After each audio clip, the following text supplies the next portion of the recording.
What's up, y'all? It's your girl Sang, and today I wanted to share something really crazy that I found last night. So, you see the screen. I'm scrolling through Instagram, and last night on a sports page, I see this tweet, and it says the Oculus founder claims he's created a VR headset that will kill the user if they die within the game.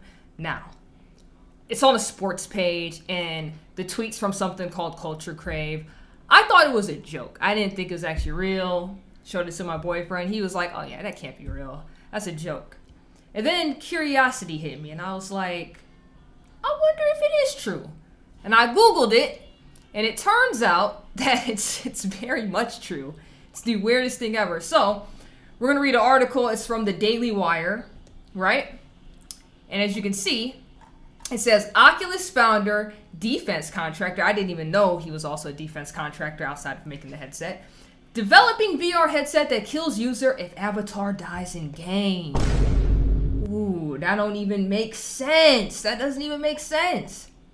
It says the modern virtual reality pioneer Palmer Luckey claims he created a VR headset that would instantly destroy the user's brain with explosive charge modules if the player's character dies in the game.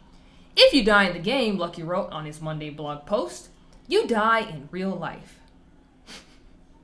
That sounds horrible.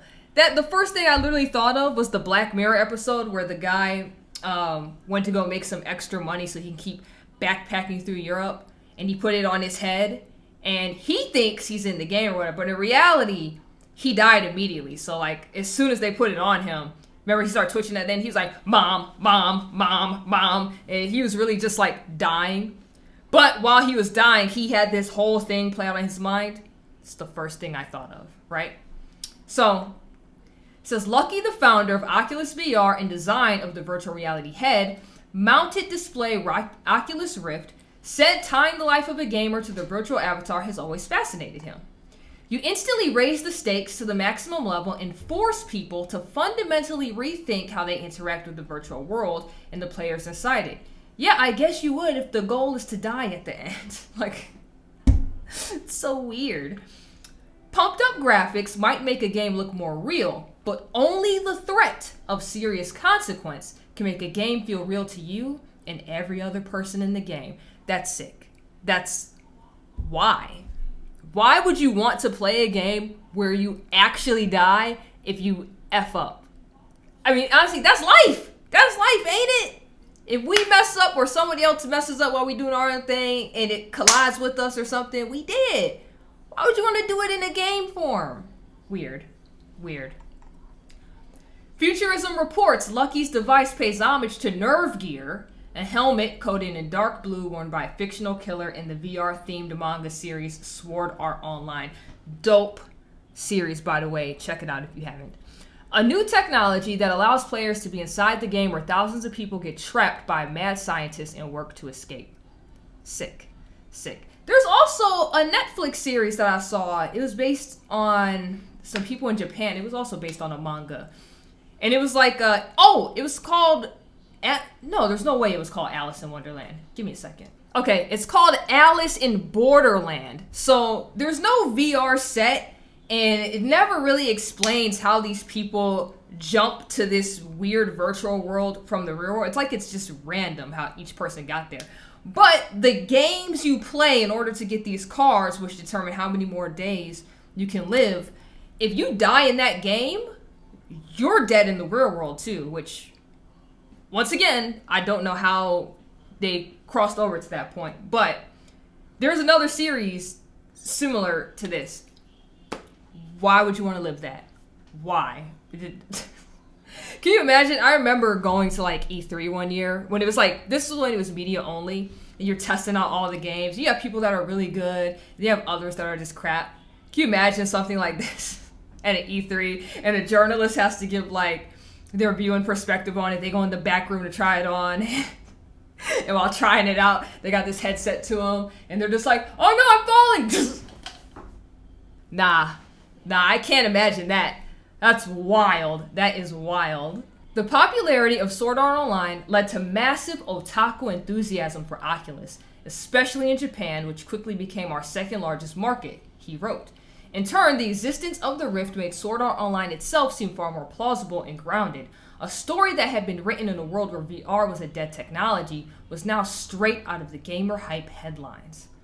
Lucky made tech headlines 4 years ago after announcing his startup, Anduril, created surveillance technology with a defense company that acts as a virtual border wall loaded with sensor towers, cameras, and lasers that could detect people and animals moving within a 2-mile radius of the border between Mexico and the United States.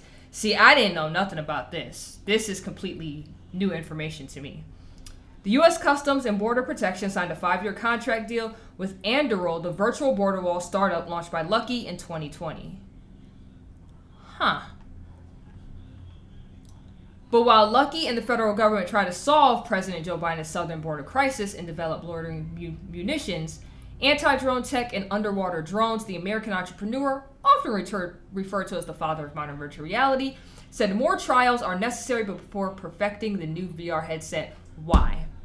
Why are you trying to perfect this? Nobody wants this, bro. This is weird. This is weird. I guess if you're suicidal, you would want something like this, but I can't imagine an average sane individual wanting something like this. And this is coming from someone, like I told you, I think Sword Art Online is awesome. Like, that's one of my favorite series. Amongst all these other shows and series I have watched over the years that has a similar premise to this, involving the virtual world, I mean, it's cool on an entertainment factor to watch, but to actually live and experience it, nah, that's weird. I'm good on all of this. He goes on to say, the good news is that we are halfway to making a true nerve gear. Why? The bad news is that so far I have only figured out the half that kills you. Oh, what? The perfect VR half of the equation is still many years out. My man. Lucky said the nerve gear technology contained microwave emitters that could reach lethal levels, which the original creator of Sword Art Online and nerve gear, Akihiko Kayaba, concealed from his employees, regulators, and contract manufacturing partners. I am a pretty smart guy, but I couldn't come up with any way to make anything like this work, not without attaching the headset to gigantic pieces of equipment. Such equipment contains 3 explosive charge modules tied to a narrow band photosensor that would instantly destroy the user's brain after an appropriate game over screen is displayed from detecting a red screen flashing at a specific frequency. While admitting the system isn't perfect, Lucky said he has plans for an anti-tamper mechanism that would make it impossible to remove or destroy the headset, much like nerve gear. You sound like a psychopath, my man. Why? Why would you create something like that to where, like, you can't remove or destroy it? Even so, there are a huge variety of failures that it could occur and kill the user at the wrong time. This is why I have not worked up the balls to actually use it myself, and also why I'm convinced that, like in Sword Art Online, the final triggering should really be tied to a high intelligence agent that can readily determine if conditions for termination are actually correct. But for now, Lucky said the headset accentuates his office art collection. It is also, as far as I know, the first non-fiction example of a VR device that can actually kill the user. It won't be the last. Yo, this is sick. This is sick. This is the man that created the Oculus. And now he has created this to where you can't remove or destroy it once it's on your head. What's to stop him from having a psychosis break one day? And he just starts implanting this stuff on, like, the new Oculus, like 3.0, 4.0, the new headset systems that go out. And don't tell nobody, right? What's stopping him from just putting that up in there? And then we all just like, ooh, we got the new headset. And he put it on, and then that's it. That's your life if you lose any game. Nah, this is weird. I never really liked virtual reality as it's been coming out. As a kid, obviously, you have this idea where you see people put a headset on, and the next thing you know, they're in this huge room, and you can actually fully move around and do whatever you want. But you're not dying or anything, right? Seeing that as a kid in movies and cartoons, I thought it was awesome. I definitely wanted something like that in the future. Instead, what we got is like, yeah, we have a headset, and it's not truly virtual reality. If you want some sort of movement, you have to buy, like, the pads and stuff that go on the floor, and then, like, the little barrier that goes around you. So when you are walking, right? Let me see if I can. So when you are walking and you're holding the gun, it's just like simulated motion like this, and you're turning, right? So you're not actually moving forward and running into walls and stuff like that.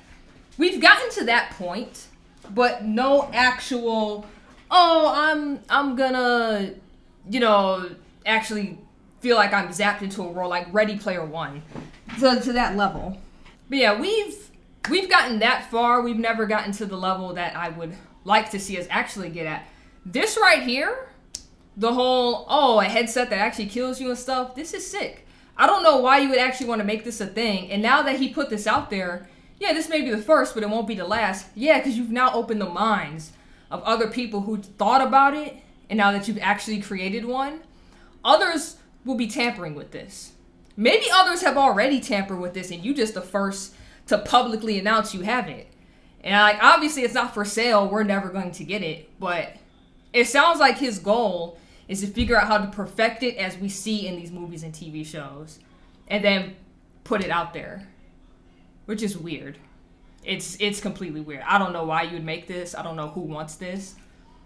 You got to be suicidal to want something like this. That's like Futurama, where they have the suicide booth, where it looks like a phone booth, and you just really go up in there and it takes you out and then drops your body down a thing. Yeah, that would be this. That would be this.